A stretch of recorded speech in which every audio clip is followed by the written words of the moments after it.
Welcome to our channel. నేను మీ వెంకట్.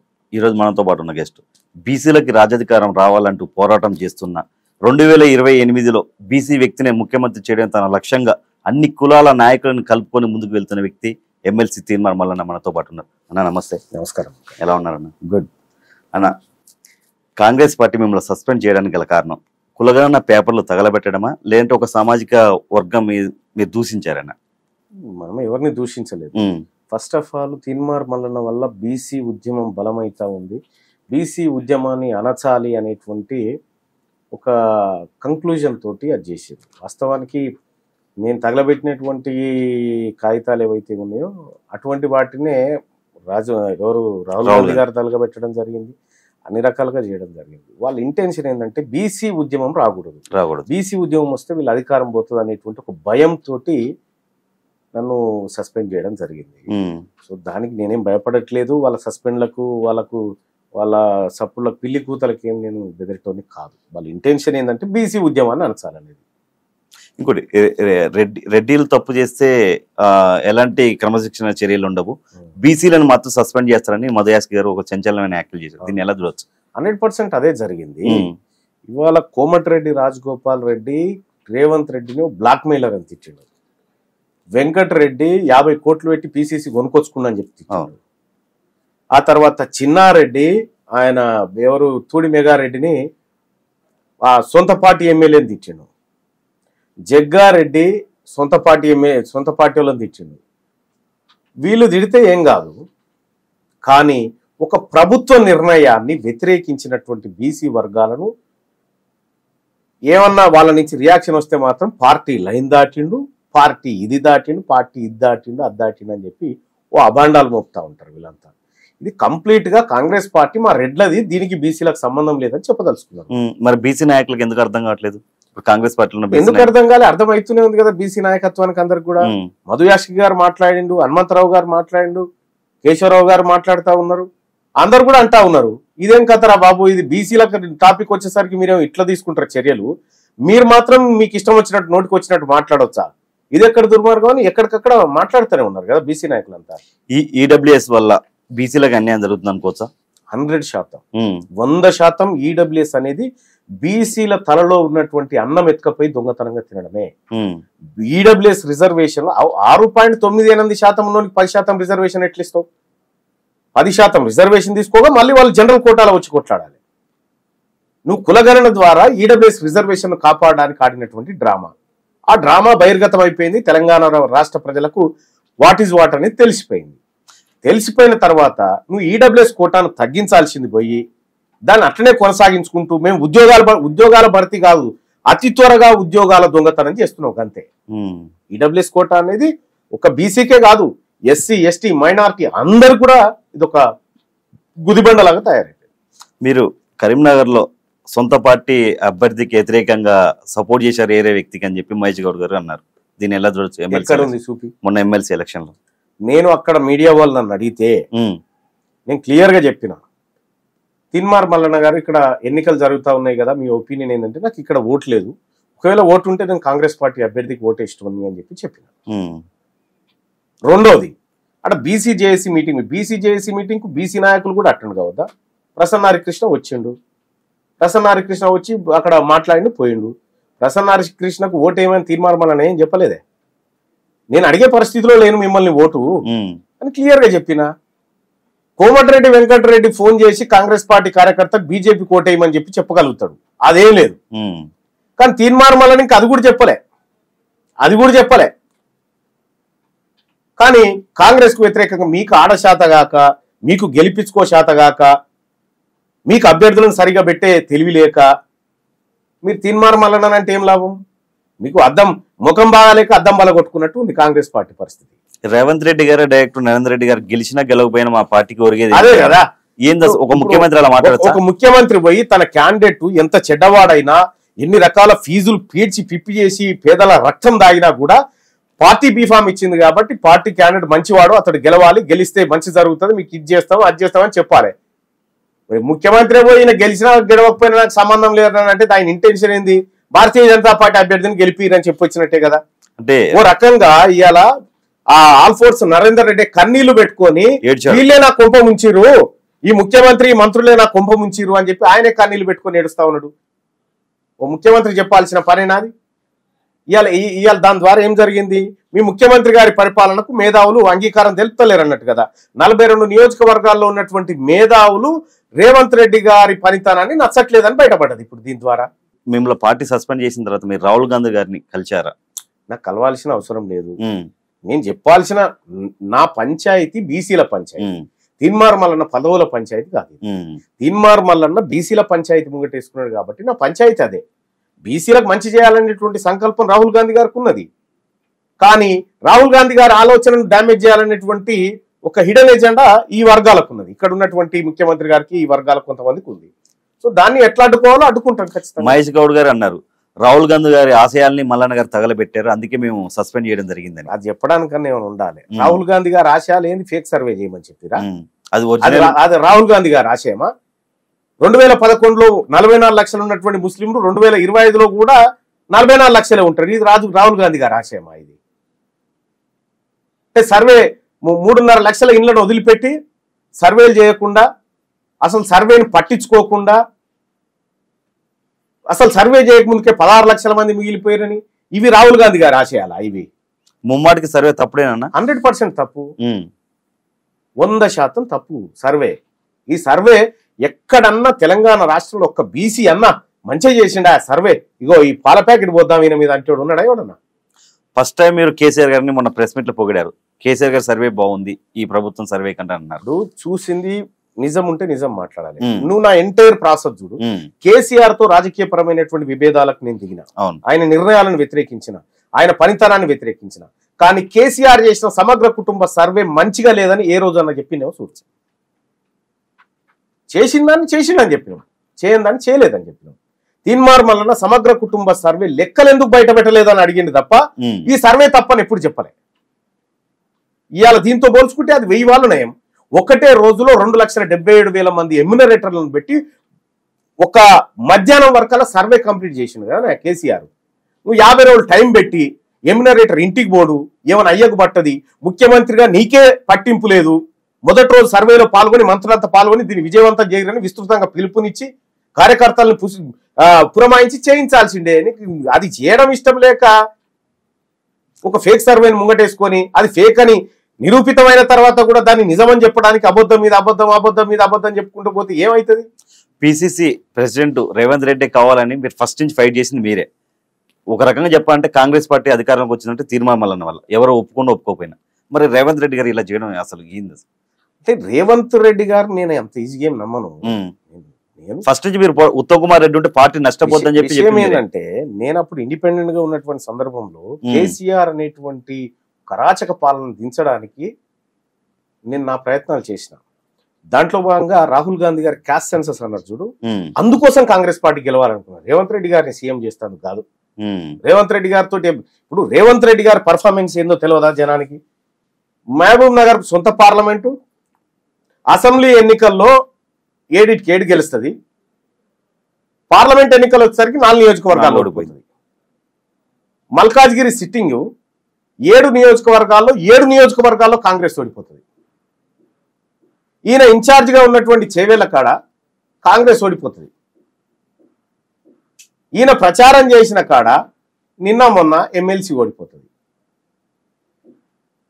తయారైన కుప్ప మీద వచ్చి కూర్చున్నాడు తప్ప రేవంత్ రెడ్డి గారు ఇసుమంత పని కాంగ్రెస్ పార్టీ తలపెట్టింది ఏమీ లేదు.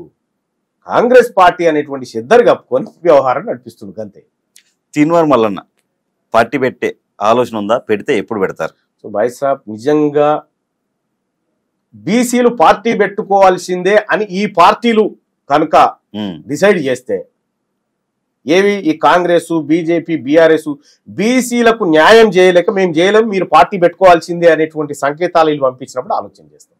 అంటే చాలా మంది బీఆర్ఎస్ లకు మీరు వెళ్ళబోతున్నారని, టీడీపీ అధ్యక్షుడిగా, జనసేన అధ్యక్షుడిగా నేనేం చేస్తా వెంకట్?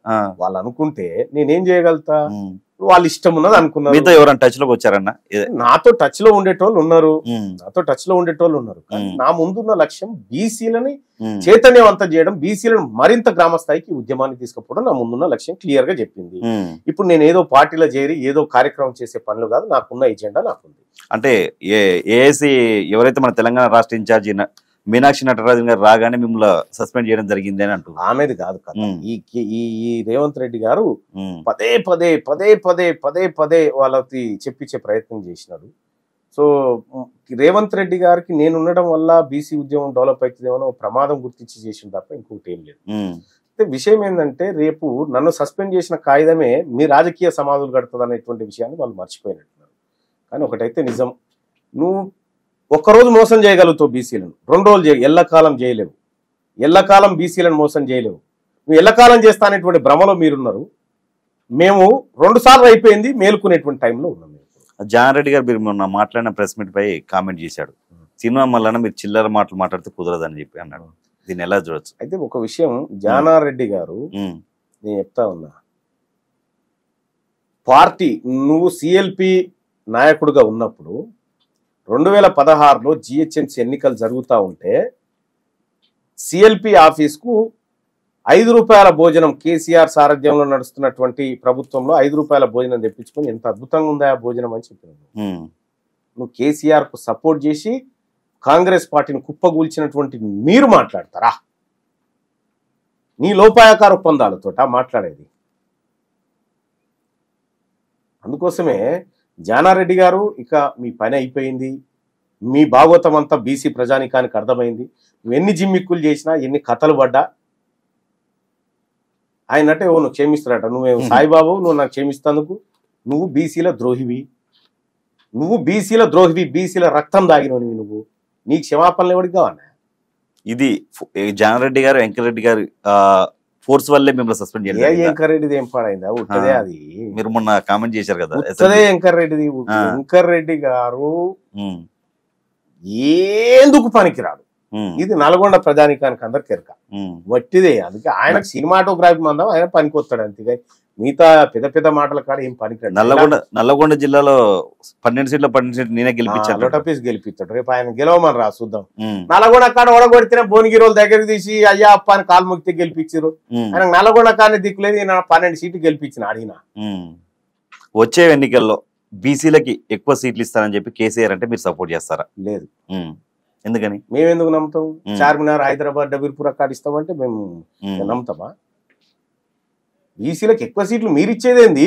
బీసీలు తీసుకోగా మిగిలింది మీరు తీసుకోరు. బీసీలు తీసుకోగా మిగిలితే ఏమన్నా మీరు తీసుకోరు. అప్పుడు ఆలోచిస్తాం. కృష్ణా జలాల నీరు మీద ఆంధ్ర వాళ్ళు దోపిడీ చేస్తున్నారు. రేవంత్ రెడ్డి అయినా నోరు మొదపట్లేదని బీజేపీ వాళ్ళు, బీఆర్ఎస్ వాళ్ళు. నిజంగా తెలంగాణకి అన్యాయం జరగట్లేదా కృష్ణా జలాల విషయాలు? 100% జరుగుతుంది. కొత్తనా? ఇవాళ కొత్తగా రేవంత్ రెడ్డి ఎందుకు మాట్లాడట్లే? నీకు దశాబ్దాల నుంచి ఈ నీటి దోపిడీ జరుగుతూనే ఉంది. ఇక్కడ పరిపాలనలో ఉన్నటువంటి రెడ్లు, వెలమలు వాళ్ళ ప్రయోజనాలు చూసుకున్నారు తప్ప ఈ ప్రాంత ప్రయోజనాలు ఎన్నడూ చూడలే.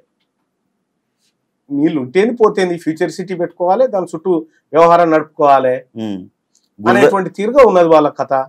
గురుదక్షిణ కిందే నీళ్ళని ఇస్తున్నారు. గురుదక్షిణ కింద ఈ రేవంత్ రెడ్డి గారు వాళ్ళ తాతదా ఏమన్నా? కృష్ణా కాదు కదా. మరి ఎందుకు మాట్లాడలే?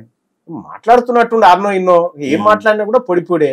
అంటే ఇప్పుడు ఈడ కొట్టిన డైలాగులు ఆడ కొడితే కుదరదు కదా. కేవలం డైలాగులే ఉంటాయి, డైలాగులు పెద్దగా ఉంటాయి. ఏముండయి? ఎన్నిసార్లు చెప్పిండు? కేసీఆర్ లోపటేస్తా, చెంచల్ కూడా రూమ్ కట్టిస్తున్నా, ఇవన్నీ ఉత్తయ్యే డైలాగులు. ఉత్తదే అది.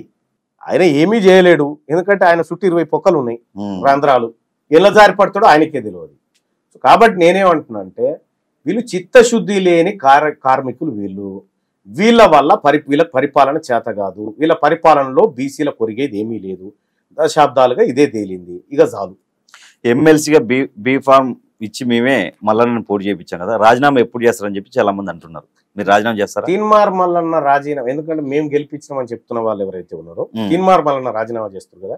బీసీల ఓట్లతో గెలిచిన వాళ్ళు ఎప్పుడు రాజీనామా చేస్తారో రెడీగా ఉండండి. ఆ రోజు చేసుకున్నాం అన్ని. బీసీల ఓట్లతో గెలిచి అధికారంలో ఉన్నటువంటి వాళ్ళు ఎప్పుడు రాజీనామా చేస్తారో చెప్పండి. ఇక మాకు బీసీల ఓట్లొద్దు అని చెప్పండి. ఆ మాట నేను చెప్తా ఉన్నా, నాకు రెడ్ల ఓట్లొద్దని మీరు చెప్పండి. మీ దమ్ముంటే రక్తం కక్కుని వస్తారు ఈ మాట చెప్తే మీరు. అన్న ఇప్పటికే ప్రభుత్వం మీద చాలా వ్యతిరేకత వచ్చింది. ఏదైతే గవర్నమెంట్ 6 గ్యారెంటీలు అమలు చేస్తామని చెప్పారో అది అయిద్దా? మీకు నమ్మకం ఉందా? అంటే ఒకటి, వీళ్ళకు ఎంతసేపు మీరు చూస్తే ప్రాజెక్టుల అంచనాలు పెంచుకోడు, కొత్త ప్రాజెక్టులు కడితే డబ్బులు ఎక్కడ మిగిలితే ఏం కథ అనేటువంటి ఉద్దేశమే తప్ప ఈ రాష్ట్రంలో సంపద ఎట్లా సృష్టించాలి, పేదవాళ్ళకి ఎట్లా పంచాలి, సో విద్యారంగాన్ని ఎట్లా డెవలప్ చేయాలి, వైద్యాన్ని ఎట్లా డెవలప్ చేయాలనేటువంటి సోయి ఉన్నట్టుగా కనిపిస్తలేదు. సో 6 గ్యారంటీలు అమలు చేయకపోతే మొన్న ఎమ్మెల్సీ ఎన్నికల్లో వచ్చిన తీర్పే రేపు స్థానిక సంస్థల్లో కూడా వస్తుంది. సో ఒక విషయం ఏంటంటే, వాస్తవానికి మనం ఏ మాట ఆ మాట మాట్లాడుకున్నా కేసీఆర్ చిన్నాభిన్నం చేసిపోయాడు ఆర్థిక వ్యవస్థను. సేమ్ అదే ఆర్థిక వ్యవస్థను ఈయన కూడా చిన్నాభిన్నమే చేస్తా ఉన్నాడు. ఏమున్నా ప్రాజెక్టులకు అంచనాలు పెంచే కార్యక్రమం, ప్రాజెక్టులను ముట్టుకును మట్టి పని తట్ట పని ముట్టుకున్నావు అంటేనే అది కమిషన్ల దందా. నువ్వు ప్రజల సంక్షేమాన్ని, తర్వాత హెల్త్ అండ్ ఎడ్యుకేషన్ సెక్టార్ను గాలికి వదిలేసినావు. అవి రెండు గట్టిగా పట్టుకున్నాడు, ప్రజా సంక్షేమాన్ని కోరుకున్నాడు. నువ్వు అయ్యి గాలికి వదిలేసినావంటేనే నీ ఇంటెన్షన్ అర్థమవుతా ఉంది. నువ్వు 6 గ్యారంటీలు అమలు చేయకపోతే రేపు పొద్దుగల బొంద పెడతారు జనం. మీరు దగ్గరుండి నేను చేపిస్తానని ప్రజలకు మాట ఇచ్చారు. బరాబర్ వాళ్ళకి ఇచ్చినటువంటి హామీ కోసం నేనే వాళ్ళ దగ్గరుండి కొట్లాడతా. నేనే వాళ్ళ దగ్గరుండి పార్టీలో ఉన్నా లేకపోతే ఫైట్ చేస్తాను, 100% చేస్తాను. నేను పార్టీలో ఉన్నానా బయట ఉన్నానా అని చూడను వెంకట ఎప్పుడు కూడా. అది తప్పు అనుకుంటే తప్పే అని చెప్తా, ఒప్పు అనుకుంటే ఒప్పు అని చెప్తా. మొన్న SLBCలో 8 మంది కార్మికులు చిక్కుపోయారు. వాళ్ళు దగ్గర ఒక ముఖ్యమంత్రిగా 8 రోజులైనా అక్కడికి వెళ్ళలేదు. 8 రోజుల తర్వాత పోయినట్టు అదే పోయిండు. ఆడ ఈయన ఉన్నాడుగా ఇంజనీరు కోమటిరెడ్డి వెంకటరెడ్డి, ఉత్తమ్ కుమార్ రెడ్డి గారు, ఈయన ఇంజనీరు కోమటిరెడ్డి వెంకటరెడ్డి. ఫోన్ కూడా సిగ్నల్ కలిసింది, ఫోన్ సిగ్నల్ కలిసింది అంటాడు, లోపటోళ్ళు మాట్లాడుతూ ఉంటాడు, అంత పిస చేస్తాడు. మరి ఆయన ఏం మంత్రో ఏం కథనో కానీ అటువంటి మంత్రులు పరమానంద శిష్యుల రూపంలో మళ్ళీ వచ్చి కూర్చున్నాడు. ఇడ కనీసం ఏమన్నా 8 శరీరాలు మట్టిలో కూరుకపోయి 10 రోజులు దాటిపోతా ఉంది. వాళ్ళ కుటుంబాలు దాని బయట కూర్చొని కన్నీటి పర్యాంతం అవుతా ఉన్నాయి. ఈ మంత్రులు 8 మంది అందులో ఉంటే గిట్లే ఉంటుండే పరిస్థితి. తెచ్చమునగాల లెక్క ఉరికే ఈయన కోమటిరెడ్డి వెంకటరెడ్డి లోపలికి పోయి ఈయననే తీసుకొచ్చిన ఫోన్ సిగ్నల్ అంతా ఉంది, మాట్లాడుతూ ఉన్నారు. ఇవానా గీ తమాషాలా? ఆ చచ్చిపోయిన వాళ్ళ దాంట్లో, ఆ ఇరికిపోయిన వాళ్ళ దాంట్లో ఒక మంత్రి ఉన్నాడు అనుకో, ఎట్లుంటుండే పరిస్థితి? ఆగమాగం ఉంటుంది మొత్తం అలచలు. ఎందుకంటే వాళ్ళు పేదోళ్ళు కాబట్టి, మన రాష్ట్రం వాళ్ళు కాదు కాబట్టి వాళ్ళని గాలి, ఇప్పుడు మన రాష్ట్రం వాళ్ళు కాకపోతే ఇలా చేస్తున్నారు, గాలికి వదిలేసిన. అదే మన తెలంగాణ రాష్ట్రానికి సంబంధించిన వాళ్ళైతే ఈ పార్టీకి ప్రతిపక్షాలు కూడా చాలా. ఈ తెలంగాణ రాష్ట్రంలో కదిలిన ప్రతి శరీర ముద్దకు నువ్వే ముఖ్యమంత్రివి, వాళ్ళు మర్చిపోతే ఎట్లా? SLBC మీద ఏం జరిగింది, అసలు ఎందుకు గోలింది? SLBC సుదీర్ఘ పెండింగ్ కారకులు ఎవరు? కృషి చేసుకొని కూర్చొని తోయిపిస్తా అన్న కేసీఆర్, నా కళల ప్రాజెక్ట్ నేనే పూర్తి చేస్తా అన్న కోమటిరెడ్డి వెంకటరెడ్డి కదా. అందుకోసమే ముఖ్యమంత్రి రేవంత్ రెడ్డి గారు, మీకు ఎందుకో ప్రజలతో పాటు ప్రకృతి కూడా సహకరిస్తలేదు. మీకోసం పెద్దగా కష్టపడాల్సిన పని కూడా ప్రతిపక్షాలకు లేకుండా పోయింది. మీ పార్టీ పాడేను, మీరు ఏర్చుకుంటుంది అంతే. అన్న నెక్స్ట్ మీ రాజకీయ భవిష్యత్తు ఎలా ఉండబోతుంది? నా రాజకీయ భవిష్యత్తు ప్రజలతో ఉండబోతా ఉంది, మరీ ముఖ్యంగా బీసీ సమాజంతో మమేకం కాబోతా ఉంది. థ్యాంక్ యూ అన్న. Thank you.